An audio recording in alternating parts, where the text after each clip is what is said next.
All right, section 5.3. I wanted to do, one more of these division examples where we're dividing by a decimal. So in this case, 20 divided by, 0.06. This is sort of 6/100ths. So, in theory, right, this is sort of a 0.06 going into 20. And so what I need to do is I need to shift this, right, to go from 0.06 to just 6 as a whole number. To get this into a whole number, I'm going to have to shift twice to the right, and so that's going to have to happen here as well. So this was sort of 20.00. Again, the idea is you can sort of put a decimal on there and as many zeros as you need. And so this kind of transforms and becomes 6 into, so this becomes what, 2,000? I tell you what, I'm going to go 0.0 there in the end. We might not need that. That might be jumping the gun a little bit. I guess we'll see. And go with that. So let's dig in, right? Well, we'll see if we need it. 6 into 20 is going to go 3 times. Is 18, which leaves us with a 2. Ruh-roh. Trouble brewing. 6 into 20 again. I bet you're going to sort of start to see what's happening here. All of a sudden, we're getting in one of those loops again, right? This is just going to be 20s and 18s and 3s, just kind of all the way down. So how long do we need to do this? Can I just mark this as 3 repeating up here? And the answer is no. We have to carry this at least down into the decimal places. So we got to go all through the whole number values, right? So 6 into 20, right, again, is 3, is 18. And this is, again, why it's so important to keep everything kind of lined up. I can carry the decimal place up. And then that's a 0. Are we still in frame? Whoops, we're just about to go out. So I got to go one more. So 6 into 20. Here is another 3, is 18. At this point, clearly this is just going to sort of continue, right? Dot, dot, dot. So how do I write this? So this is 333 and then point, so 3 repeating. So I can mark the repeating aspect, right? I have to wait till I get to the decimal places before I can write that. I'm not going to write, 300, the 3 repeating up here. That's not the idea. I got to, even if it's still keeping this pattern going or starting the pattern in the whole numbers, I still have to sort of keep that in place until I hit the decimal values, and then I can sort of mark it as repeating. That's the idea. From this, so dividing decimals, one thing you may not have realized that we haven't talked about yet is actually converting from a fraction into a decimal. So we did the other way. We did decimals into fractions, right? But let's convert in the other direction. A fraction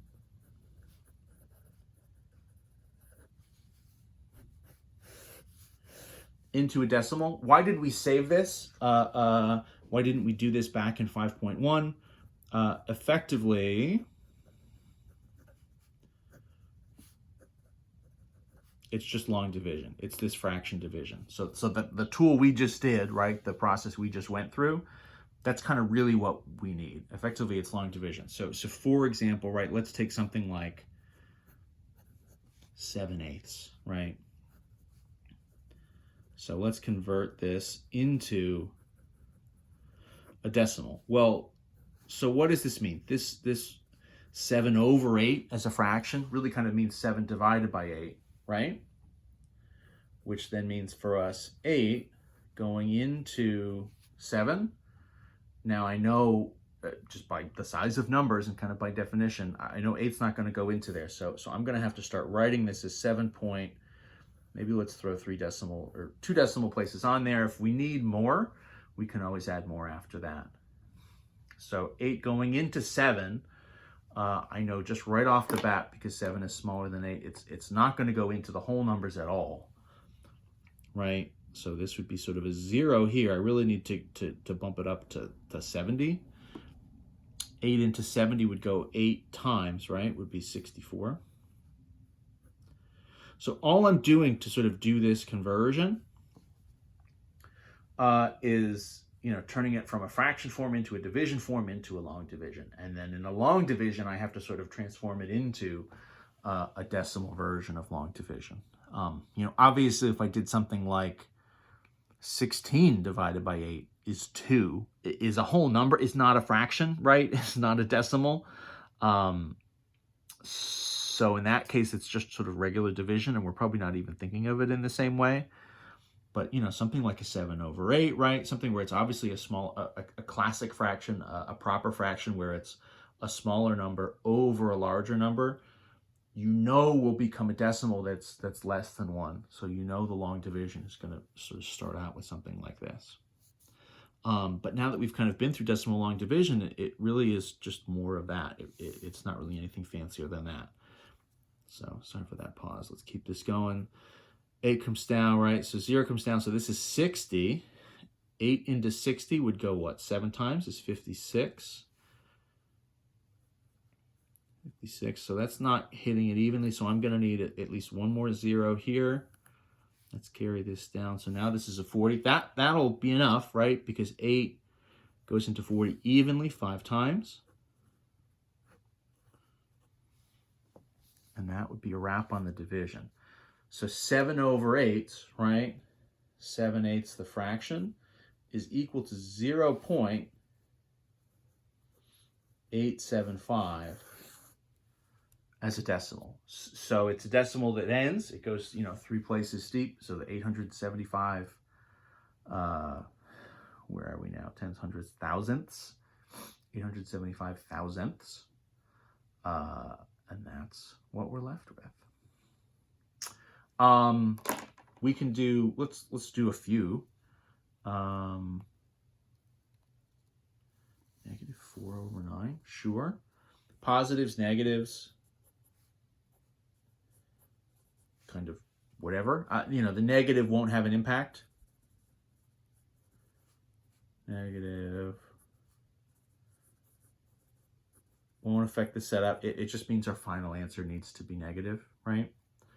So this is going to be, I tell you what, let me do this just sort of right under 9 going into 4. And I'll do the same thing I just did in the last one. My kind of default is maybe to sort of put 2 decimal places in. You never totally know in advance how many you're going to need. My suspicion is we'll need at least 1, kind of by definition of this. 9 does not go into 4, right? So that's a 0. It will go into 40. 4 times, which would be 36. Subtract.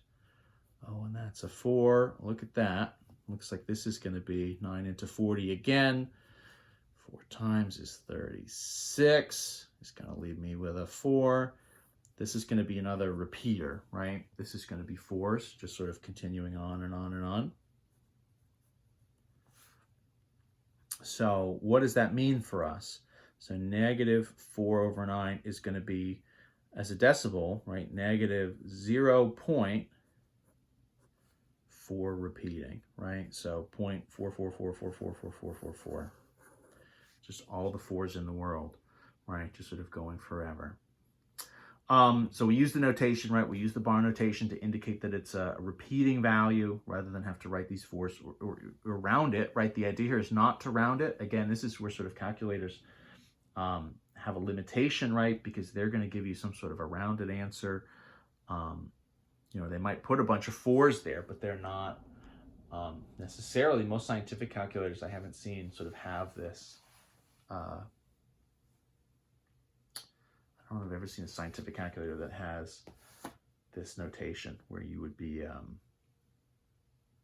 having this sort of repeating value. So again, kind of going by hand and getting that kind of an answer gives us something a little bit different. I've smooshed our space in a little bit here. I'm going to sneak one more in just to try to save paper. Let's do a, what would have been a mixed number. So 5 and 13/20. So as a decimal, so I kind of know this is going to be 5 point something, right? So really what I need to do is 13 over 20 as a decimal, right? That is 13 divided by 20. The 5 is the 5. 5 is just going to be there. So I'm going to focus on just this decimal part. So this is 13 divided by 20. Now you say dividing by 20. So that's interesting. So 20, blah, blah, blah. 13. Again, I know, we'll throw a couple decimals on here. 0, 0 is maybe the best way to get started. You might say to yourself, could I think of this as could I kind of shift this and do this as like 2 into 1.3? The answer is yes, actually. If you wanted to be super clever, an alt would be sort of 2 going into 1.3, 0, 0 or whatever. That would actually work, right? I'll just stick to this as 20. 20 is easy enough to do sort of multiples of. I haven't done anything here where we're dividing by like, a 2.7 or a 3.8 or something, because then you have to turn that into a 27 or a 38, and then you do multiples of 38. The long division there just is very tricky, and it really starts to be outside of the scope of what I would expect you to do by hand. So I'm not really showing that so much. You could do it, but it gets to be so long, and it really is not realistic to say you're going to have to do that by hand very much. Nevertheless, so let's approach this one just to kind of finish this video off. So 20, right? So it does not go into 1, does not go into 13, into 130. So 20 is really like a 2. So this is sort of like a 2 going into 13. So that would go in 6 times, right? 6 times 20 would be 120. So I can do a 6 here. That's 120. If I subtract, right, 0 and that's 1, and then this comes down into 100. 20 into 100 will go evenly 5 times, right? Because 2 times 5 is 10. So that's a hundo. And that's going to be that. So the decimal point here is 0.65. And then the 5 that we had as the whole number is sort of still in play. So I can do 6.5 here. And then, of course, maybe as my final, I would say 5 and 13 over 20. This is just positive. Will be 5.65, right? The 6.5 that I just got.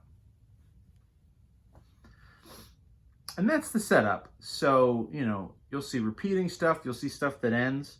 The thing that can be a little tricky if you make a little bit of a mistake, if you make an arithmetic mistake, sometimes you'll get a decimal that's going, 4 place, 5 place, 6 place. If you get 6, 7, 8 places like down the road and nothing is repeating and nothing seems like it's ending, you might have just made a little bit of an arithmetic mistake. What I'll just kind of say is, as a general truth here for what we're doing, we're not trying to have you, get, 8, 9, 10 place values deep into a decimal and still not have anything happening. Probably it should have been a repeating decimal by that point, or it should have ended a few places earlier. So if you get that far into one, double check your work, just sort of go back and look through it again.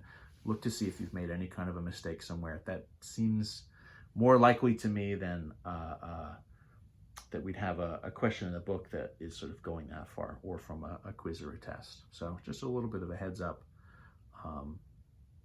to sort of work smarter and not harder. If you're doing something like that and it's getting that deep by hand, probably something went wrong, and maybe just double check your work.